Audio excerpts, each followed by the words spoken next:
నమస్తే అండి, welcome to modern బోయిడ్ Madhuri's kitchen. బంగాళదుంప కూర మనం రెగ్యులర్గా చేసుకునే రెసిపీని చాలా ఈజీగా చూసేయండి. తాలింపు కడాయిలో కాస్త ఆయిల్ వేసుకుని పోపు, వెల్లుల్లి, కరివేపాకు, ఎండుమిర్చి, 4-5 పచ్చిమిరపకాయలు తాలింపు వేగిన తర్వాత మనం ఎన్నైతే బంగాళదుంపలు తీసుకుంటున్నామో, నేను ఒక పెద్ద ఆలు తీసుకున్నాను.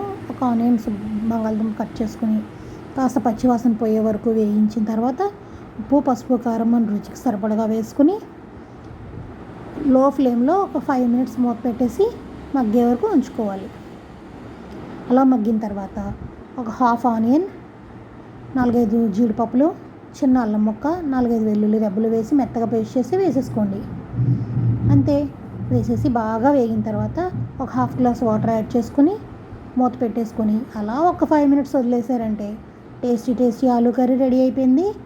వితిన్ 15 minutesలో మనకి టేస్టీ కూర వచ్చేస్తుంది. రోటీలోకి, రైస్లోకి కూడా చాలా బాగుంటుంది. తప్పకుండా ట్రై చేయండి. Modern బోయిడ్ Madhuri's kitchen.